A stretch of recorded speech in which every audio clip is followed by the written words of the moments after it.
अब अष्टांगिका के दिन है, अष्टांगिका में एक दूसरे को कोई डिस्टर्ब नहीं करेगा, ये हमारा तय हुआ है, तो हम तो वो उसका पालन करेंगे। कि नहीं साहब आप सोचो, फिर आप गारंटी से हार जाओगे, अब जो होगा सो देखा जाएगा। कि नहीं फिर वो सीता आपको बहुत प्रेम करते ना सीता से, फिर सीता जिंदगी में आपको कभी नहीं मिलेगी।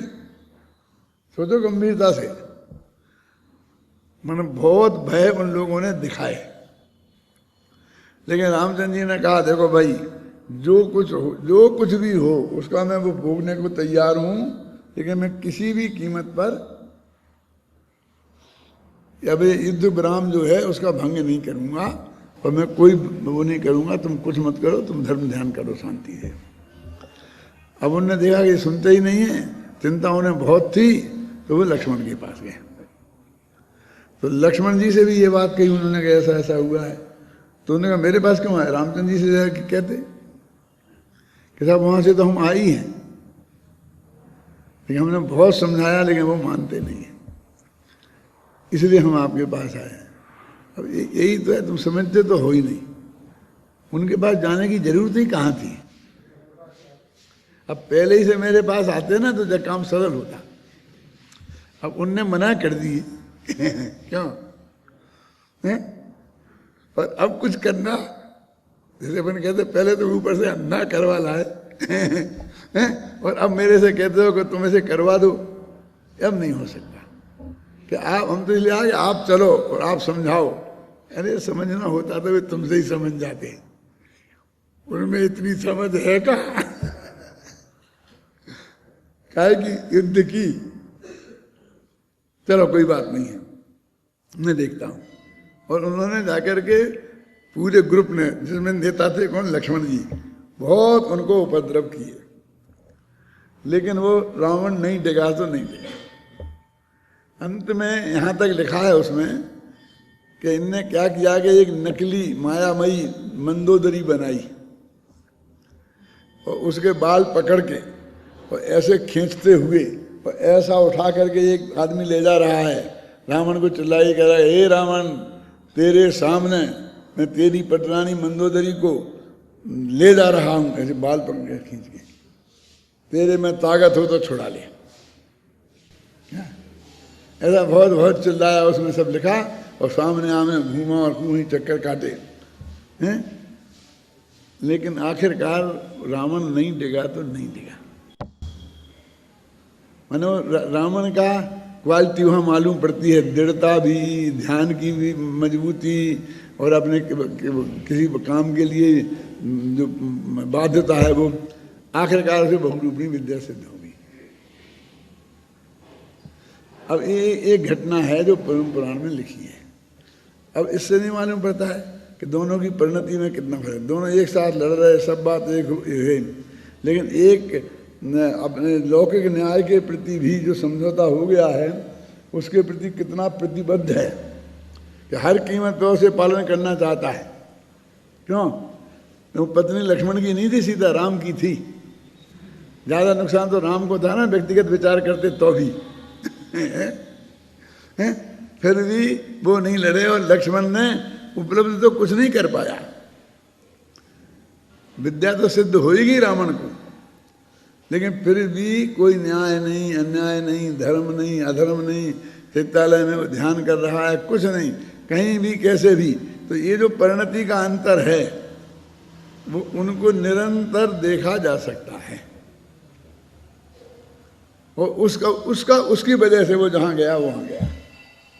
और रामचंद्र जी की वो निरंतर की जो परिणति शुद्ध थी वो उसका फल है। ये बात मैंने आपको इसलिए सुनाई कि ये जो गाथा वो एक कलश है, सिर्फ इस बात को ही कहता है। मैं कई दिन से कहने की कोशिश कर रहा हूँ, आप तक पहुँची कि नहीं पहुँची, अब वही स्पष्ट शब्दों में बोल रहा हूँ कि किसी एक घटना विशेष की बात नहीं है। ये जो कह रहे हैं कि ज्ञानी को बंध नहीं होता और अज्ञानी को होता है, तो ऐसा नहीं कि ज्ञानी पूजा पाठ कर रहा है, ज्ञानी आत्मा का ध्यान कर रहा है तो उस वक्त नहीं होता, उस वक्त की बात नहीं। निरंतर उसे बंध नहीं होता और निरंतर उसे होता है। वो मिथ्या दृष्टि सामायिक कर रहा हो, पूजा कर रहा हो, कर सकता है ना, जब 9वें गिर पे जाने लायक शायद जैन धर्म पाल सकता है, तो ये सत्य वितरागी धर्म की भी कर रहा हो, तब भी उसकी परिणति में वो कमी है कि उसे निरंतर बंध होता है। और सम्यक दृष्टि भोग में भी हो, युद्ध में भी हो, तो उसकी परिणति में वो निरंतर है, जिसकी वजह से उसे बंद नहीं होता। मेरे कहने का मतलब जब और तब से नहीं जोड़ना है इसे। हमारा सारा ध्यान सिर्फ इस पर है कि हम 24 घंटे देखते हैं कि 1 घंटे आप प्रवचन सुनने आ गए, कि मंदिर के दर्शन करने आ गए, तो आप अपने को थोड़ा ज़्यादा धर्मात्मा समझने लगते हैं और दूसरे काम में लगे हैं तो उस वक्त अपन को पापी समझने लगते हैं, समझे ना। एक दिन नहीं आ पाए तो उस वक्त पापी समझने लगते हैं। ऐसे कहते हुए बहुत लोग मिलेंगे, बीमार हो गए, टांग टूट गई, अब यहाँ आ नहीं सकते, डॉक्टर ने बेड रेस्ट बता दिया, अब हम क्या करें, हम तो बड़े पापी हैं, हमारे पाप का उदय है, प्रदूषण निकल गए, हम भगवान के दर्शन करने नहीं आ पाए। जो उसे अपना पापी पापी मानते ना, जबरदस्ती उसे, क्या है, तू वहाँ था, तेरा आत्मा वहीं था ना, धर्म वहाँ था। इससे मतलब देह की क्रिया से तूने धर्म माना ना। मेरे कहने का मतलब करने क्या नहीं कर पाया, इसका मतलब मैं कोई छूट नहीं देना चाहता हूँ। कभी आप किसी दिन मंदिर नहीं आएंगे, किसी दिन जो पूजा नहीं करेंगे, ये बात नहीं है। सवाल ये है कि जो हमारी निरंतर की परिणति, उसे जो बंध अबंध का भेद है, ज्ञानी को बंध नहीं है और अज्ञानी को बंध है, वो उनकी कोई वर्तमान क्रिया के कारण नहीं, जब से वो ज्ञानी बना तब से लेकर जो उसकी निरंतर परिणति के अंदर शुद्धि है, उसकी बात है। ये अगली गाथाओं में ये बात आएगी थोड़ी, वो सामान्य और विशेष की बात जब आएगी मैं उस वक्त समझाऊंगा, लेकिन अभी जो मैंने बताया इसमें भी आपको हेल्प मिलेगी। उसमें सामान्य और विशेष का क्या अंतर है। विशेष माने वो क्रिया विशेष, सामान्य माने बस जनरल, बस वो उसकी जो जनरल परिणति है चौथे गुण स्थान वाले की, वो इसके लिए कह रहे सम्यक दृष्टि नियत भवती ज्ञान वैराग्य शक्ति। सम्यक दृष्टि के ज्ञान और वैराग्य शक्ति नियम से होती है। हमने तो नहीं देखी साहब, हम तो अच्छे अच्छे सम्यक दृष्टियों को देखा, गुस्सा करते देखा, लड़ाई लड़ते देखा, खूब यदि एक दिन खाना ढंग से नहीं बना तो लड़ते देखा। और हम उदाहरण दे के समझाते हैं, 4 भाई हैं और एक थाली में खाना खाते हैं और रोजाना बड़े शौक से चटनी खाते हैं, क्यों? लेकिन वो एक दिन चटनी नहीं बने तो अंतर देखो चारों का। अपन नहीं दिया होगा उदाहरण, तुमने सुना तो होगा ना। सब हंस रहे हैं तो इससे मालूम पड़ता सुना है, क्यों? लम्बाऊंगा नहीं मेरा मतलब।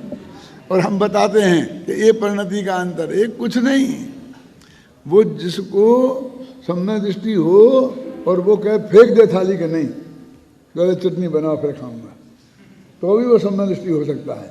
और वो मिथ्या दृष्टि कोई बात नहीं है, वो भी मिथ्या दृष्टि हो सकता है। वो वहाँ वो उदाहरण नहीं, जब वो दिया होगा तब दूसरी बात है, समझाई होगी। अभी जो दे रहा हूँ वो दूसरी बात समझा रहा हूँ कि तुम एक क्षण क्षण के उससे निर्णय मत करो। उसके अंदर की धारा, वो ज्ञान और वैराग्य, कौन सा वैराग्य खोजोगे तुम उसमें? ज्ञान तो सीधा सच्चा है, सम्यक ज्ञान। सम्यक दर्शन हो गया तो ज्ञान सम्यक ज्ञान हो गया, बस खत्म बात हो गई। अब क्या ज्ञान हो गया कि लड़ना नहीं चाहिए, एक ज्ञान हो गया ना सावड़ा जी कि नहीं, ये कोई ज्ञान फ्यान थोड़ी है। तो क्या ज्ञान हो गया कि ये पर पदार्थ मैं नहीं हूँ, ये त्रिकाली ध्रुव भगवान आत्मा मैं हूँ, इसका नाम ज्ञान है। वो इसकी वजह से वो सम्यक दृष्टि है। लड़ना नहीं चाहिए और ऐसा नहीं करना चाहिए, इसकी वजह से नहीं है। इसका मतलब मैं ये नहीं कह रहा हूँ कि लड़ना चाहिए, ये अच्छी चीज़ है, लेकिन किसी की पहचान का चिन्ह तो हमें जानना चाहिए ना। कभी कभी ऐसा लगता है जैसे मैं उन बातों का पोषक हूँ, तो पोषण का सवाल नहीं है।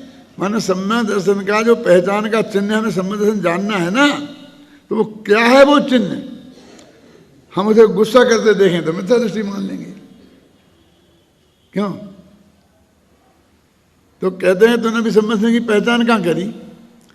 कल कहा था ना, शायद मैंने अन्ना जी से कहा था, या आप लोगों से कहा था, पक्का याद नहीं, कि वो जो हमारे जीवन में पाप दिखता है, वो दिखने वाला पाप तो सब अप्रत्याख्यानावरण प्रत्याख्यानावरण कर्म के उदय में होने वाला पाप है भाई साहब। जो हमारी शिकायत है कि हमने अनंतानबंदी के साथ चली गई लेकिन परिणति में शुद्धि क्यों नहीं आई? क्यों? अरे जो आई है जरूर आई है, लेकिन जो परिणति में दिखता है वो अनंतानबंदी वाला परिणति में दिखता ही नहीं है। वो तो ऐसा अनंत गुणा पाप ऐसा है जो हमारे मनों में है और जीवन में दिखाई नहीं देता। देखो, हम अच्छी छाती पे हाथ रख करके विचार करना, अपना अपना परिणाम समझने के लिए नहीं करो, अपना परिणाम मत जानो, वस्तु स्वरूप समझने के लिए। ऐसे हजारों लाखों करोड़ों आदमी इस दुनिया में नहीं है कि जिन्होंने पुरुष ने पर स्त्री, स्त्री ने पर पुरुष को कभी ऐसा स्पर्श भी नहीं किया हो। क्यों? अभी तो सिर्फ मैं मन वचन काय की बात करता हूं, बात तो इससे आगे की है, लेकिन वे सब कि ये गारंटी दे सकते हैं कि उनके मुंह से कभी ऐसा शब्द भी नहीं निकला कि गुस्से में निकल गया होगा था कि कैसे, कि जब माँ बहन की गाली देते हैं ना, तो ये क्या है, वो वाणी से परस्त्री सेवन हो गया ना, नहीं आया ख्याल में? देखो वो लिखा ना, उसने कहा था कहानी, तो वो तांगे वाले का वर्णन किया है उसने, चंद्रधर गुलेरी सलमान है, तो वो क्या कहता है कि उन घोड़े की नानी से निकट का संपर्क स्थापित करता हुआ क्या मैंने, उसने ऐसी कोई गाली दी होगी मुंह से तो वो कभी लिखना नहीं चाहता लेखक असभ्य भाषा को, तो उसने इस भाषा में लिखा कि घोड़े की नानी से निकट का संपर्क स्थापित करता हुआ। अब देखिए मैं उदाहरण आप दे रहा हूं, अबे साले, तो ये तूने साले कहा तो उसकी बहन से निकट का संपर्क वाणी से स्थापित किया तूने अब बोलो कि जिसने काया से किसी को छुआ नहीं है उसने किसी को आज तक मुंह से साले कहा कि नहीं कहा, जो साला नहीं है उससे। क्या समझ गए? तो वाणी से आप ज्यादा विकृति है ना, माने काया से ज्यादा विकृति वाणी में है। अभी आपने कल्पना नहीं की होगी, अब आगे जाओ तो तेरे मन का भी कहीं रंच मात्र चलायमान आज तक नहीं हुआ। जैसे तूने काया की मर्यादा पाली, ऐसे तूने मन में भी ऐसा हुआ है क्या? तो करोड़ों आदमी में से एक आदमी भी ये नहीं कह सकेगा कि ऐसा हुआ है। इसका मतलब ये हुआ कि काया किसी अपेक्षा वाणी में ज़्यादा पाप है और वाणी से ज़्यादा मन में है, और वो असंख्य गुणा हो सकता है, अनंत गुणा में नहीं कहता हूँ, ये अनंत गुणा में कर्णन योग वालों को छोड़ देता हूँ। अब मैं ये कहता हूँ कि मन वचन काय तीनों में जो पाप प्रकट होता है उससे अनंत गुणा पाप आत्मा में है। उसका वो जो प्रकट नहीं हो पाता है वो अनंतानबंदी का कार्य है, क्योंकि अनंतानबंदी के उदय में जितना महान दुष्टता का कार्य होता है उसे कानूनन निषेध है, समाज से निषेध है, तो डर के मारे, भक्ति के मारे, सभ्यता के नाते वो नहीं कर पाता है। तो वो अनंत पाप गया तेरे में से, आत्मा में से। अब तुझे कहाँ से दिखाई देगा? ये बाहर का तो उतना दिखाई देगा, क्योंकि ये तो अप्रत्यक्ष बन के उदय से था।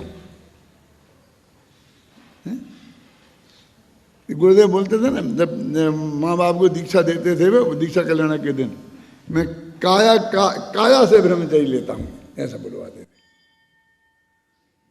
क्यों बुलवाते? और फिर उसका व्याख्या भी करते थे, क्योंकि वो जानते थे कभी मन से और मैं ऐसे सब कह दूँ मन वचन काय से, तो वो अभी भूमिका होती उस गुणस्थान की, सातवीं प्रतिमा के ऊपर की भूमिका होती पंचम गुणस्थान के, तो वो शायद संभव था, वो भी काया बारा था। जब वो 18,000 प्रकार के शील धारण करता है, समझो मुनिराज की भूमिका होती तो ही हो सकता है। वो इसके हाथ में है ही क्या, मैं छुड़वा के करूँगा क्या? वो इतनी मर्यादा पाल ले तो ही बहुत है। इसलिए वो बात में बराबर। और फिर साथ में ऐसा भी कहते थे कि देखो हारी बीमारी में एक दूसरे का इसकी छूट है, इसकी छूट है, ऐसी छूट, ऐसा भी बोलते थे, क्योंकि बहुत लोग मिसगाइड होते हैं और फिर बहुत घबराते हैं। आप समझे ना। तो ये पाप करने के लिए मैं नहीं कह रहा हूं कि मन वचन में करना चाहिए, मैं तो ये कह रहा हूं कि वो तो होने ही वाला है, उसके होने से फिर तू अनंत घबराहट तेरे में नहीं हो। जैसे डॉक्टर कहता है कि मैंने तुम्हें ये दवाई दी है तो इससे सिर दर्द हो सकता है और पेशाब पीली आएगी, तो घबराना नहीं। कहता कि नहीं कहता, क्यों नहीं, क्यों बताया तुमने? कहता भैया ये रात को सिर दर्द होता है और रात को पेशाब करने जाता, पीली पेशाब आती तो मुझे रात को 2 बजे जगाता। मैंने इसका कुछ नहीं किया है, मैं तो अपनी शांति से मेरी रात कट जाए इसके लिए इसे बताया है। क्यों कि ये दवाइयाँ दे रहा हूँ, अब 3 दिन तक तो दर्द रहेगा, ऑपरेशन हुआ है ये दर्द रहेगा, अब मेरे को रोजीना रोजीना परेशान मत करना। क्यों? तुमने कहा था 7 दिन तक रहेगा, 2 महीना, 2 महीने बाद। अरे भैया अब ये तुम्हारा जो हड्डी जैसी टूटी थी और हमने जोड़ी है, तो जैसी पहले जुड़ी थी ओरिजिनल वैसी जुड़ती है क्या? अब जिंदगी में तुम अपनी दिनचर्या पूरी कर लो बेटा, इतना ही समझना, बस खत्म। इसका ही नाम ठीक हो गए है, इससे ज्यादा ठीक हो गए का अर्थ नहीं समझना। वो डॉक्टर समझाता है कि नहीं समझाता है? तो ऐसे ही यहाँ ये हम तो समझा रहे हैं, उसका पोषण नहीं कर रहे हैं कि वो जो ज्ञानी, कौन सा ज्ञान, कि वो सही बात जानता है, ये तो उसका सम्यक ज्ञान। अब उसे तुम क्रिया में देखना चाहते हो, वो तो सम्यक ज्ञान तो सिर्फ जानने के लेवल तक है, तो सम्यक दर्शन श्रद्धा के लेवल तक है। क्या रमेश? अब क्रिया के लेवल पे क्या, जो अनंतान बंदी गई उसका असर देखेगा क्रिया के लेवल पे, तो वो अभी प्रकट ही नहीं हो पाता है हमारी समाज की व्यवस्था में। चौथे काल में थोड़ा थोड़ा किसी किसी का प्रकट हो जाता था, जिनका वर्णन शास्त्रों में है, उन राजाओं महाराजाओं का, कि जिनके ऊपर कोई था ही नहीं, जिन्हें कोई ना तो राज का भय था ना जिन्हें समाज का भय था। आपने पुराणों में एक कहानी पढ़ी होगी, सुनी होगी, कि एक राजा अपनी लड़की पे मोहित हो गया, ख्याल में है ना, और अब उसको उस पर सामाजिक सील लगवानी थी। वो अपनी लड़की से शादी करना चाहता था और अब अपने मिनिस्टरों से, सबसे जो सभा के सभासद थे ना, उनसे सामाजिक सील लगवानी थी। तो वो उनसे बहुत उनके कहानी किस्से हैं, उसमें वो ऐसे कहानी सुनाते, कहता है ये मैं आप लोगों से एक प्रश्न करता हूँ कि कोई चीज हमने अपना खेत है, उसे हमने संभाला, छाया, उसमें ये बोया, फिर अच्छा अच्छा अनाज उत्पन्न हुआ और अच्छे भुट्टे लगे, तो उसे हमें खाने का अधिकार है कि नहीं? क्या ऐसी तरकीब लगा लगा कर वो ऐसी कहानी सुनाता और उनसे वो हाँ करवाना चाहता इनडायरेक्ट। वो मिनिस्टर लोग थे, वो सब समझ गए कि एक इसके मन में ये पाप है और ये हमसे अनुमोदना करवा के हमें और पाप में ढकेलना चाहता है। तो वे दूसरी कहानी गढ़ते और उसमें ये बताते कि भले ही वो हमारे मलमूत्र हैं, हमने ही पैदा किए, हमने ही ऐसे किए, फिर भी वो सेवन करने लायक हैं क्या? वो ऐसे उदाहरण देता, आप समझ गए ना।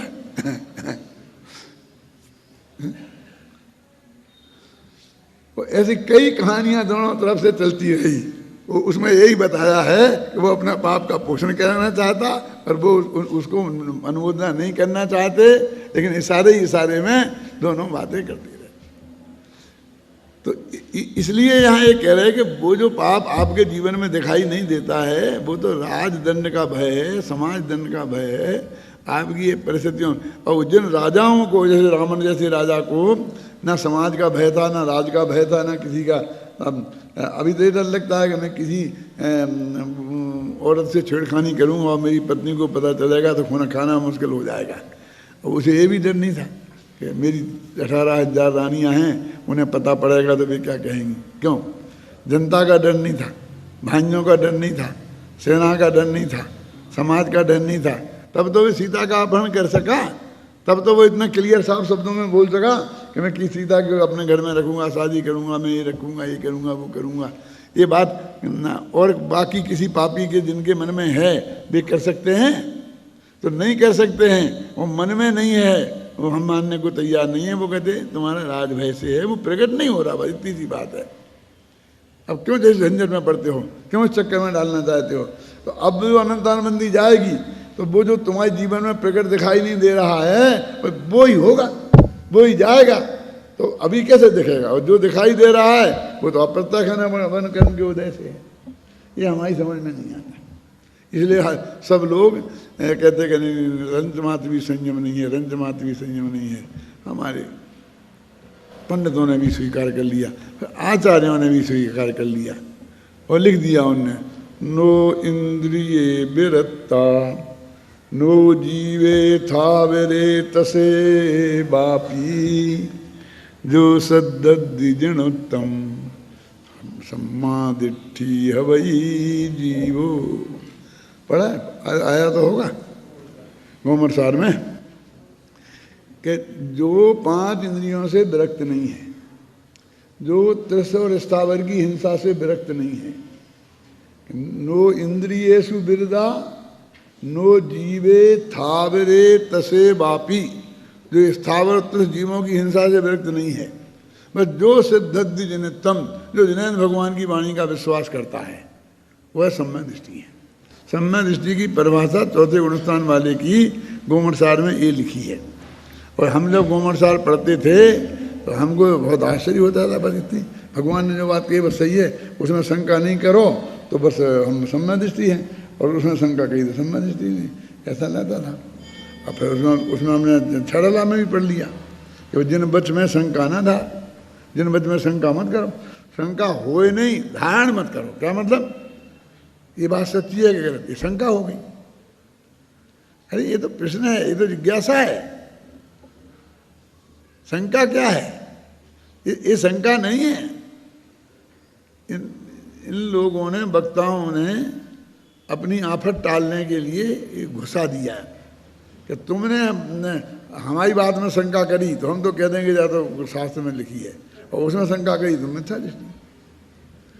अरे ये तो जिज्ञासा है, शंका नहीं है भाई साहब।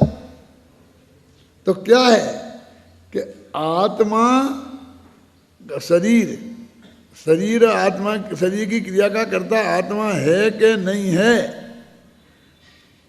इसमें निर्णय नहीं होना और शंकाशील रहना, इसका नाम शंका है।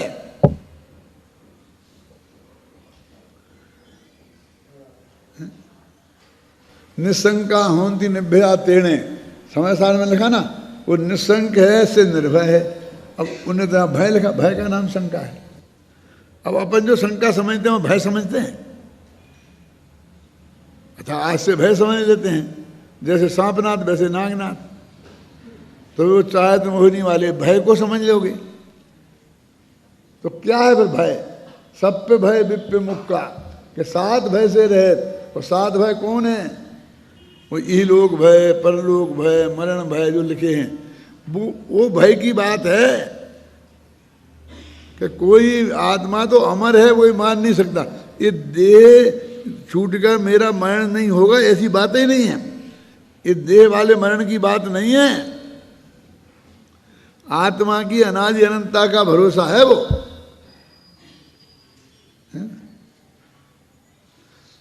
ये लोग भय नहीं है और परलोक भय नहीं है। हम तो बहुत बढ़िया काम करे हैं, हमें किसी का डर नहीं है अभी। और परलोक में हम नरक में कैसे जाएंगे? हम स्वर्ग में जाएंगे, हमें परलोक का भय नहीं है। ये नहीं है भाई साहब। तो क्या है कि भाई इस लोक के जितने भी जीव हैं और पर पदार्थ हैं, उनसे मेरा कोई लेना ही देना नहीं है। मेरे भला बुरे के वे कोई जिम्मेवारी नहीं है, तो उनसे क्या डरना? जहाँ जाऊँगा वहाँ चला जाऊँगा कि नरक में। सम्यक दृष्टि से राजा सैनिक के सम्य दर्शन था तो वे निर्भय थे कि नहीं थे? क्यों? ये भी बता दे कोई कि तुम नरक में जाने वाले हो, तो भी निर्भय थे कि नहीं थे? और मैं तो स्वर्ग में ही जाऊंगा, नरक में जाऊंगा ही नहीं, क्यों? इसका नाम निर्भयता थोड़ी है। भय कोई चीज़ सही समझते ही नहीं, क्या करें दिक्कत। और जो हमने पढ़ रखा है आज तक वो सब ऐसा ही ऐसा है सबका। अब यहाँ वो कह रहे हैं सम्यक दृष्टि नियत मस्ती भवती भक्ति अस्थि कहूँ ज्ञान वैराग्य शक्ति। अब वो ज्ञान और वैराग्य, अब कहते वैरागी होना चाहिए समझ काल के लिखा, और वैरागी नहीं है तो वो सम्यक दृष्टि नहीं है, बस खत्म। और वैरागी का मतलब गुटी चांद। तो जिसके भाग्य से सारे भाग में बाल झड़ गए और नहीं है तो वे तो सम्यक दृष्टि हो ही जाएंगे। मैं तो दृष्टि तो ये बाल है तो थोड़ी है, क्या है? स्वम वस्तुत्वम कलयुतम अयम स्वान्न रूपाति मुक्त्वा।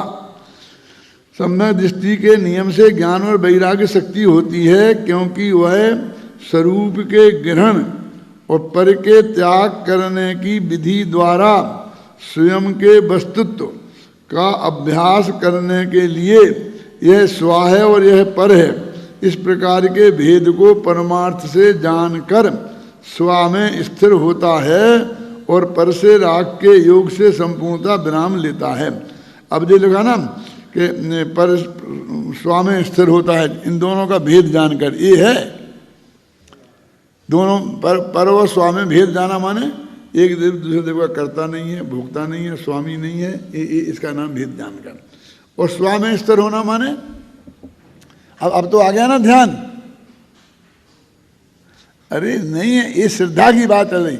श्रद्धा में ये मैं हूं और ये मैं नहीं हूं, ऐसी प्रतीति हो जाना, उसका नाम ज्ञान श्रद्धान में स्थिर होना है। ऐसा जानना हो जाना, इसका नाम ज्ञान में स्थिर होना है। अब तुझे क्रिया चाहिए। अब क्रिया की स्थिरता, ये तो चौथे अनुष्ठान की बात चल रही ना, यहाँ क्रिया की स्थिरता की बात कहाँ? तो लड़ते वक्त, खाते वक्त, पीते वक्त बता रहे हैं 24 घंटा वो अपने में स्थिर है, तो वो स्थिरता होनी चाहिए ना। अभी रहस्यपूर्ण चिट्ठी के प्रवचनों में मैंने ये बात पे बहुत वजन दिया है कि अनुभव दो प्रकार का होता है। एक तो वो जो हमें अनुभूति के काल में होता है, जिसे हम सारा लोग अनुभव समझते हैं, और एक वो जो निरंतर कायम रहता है,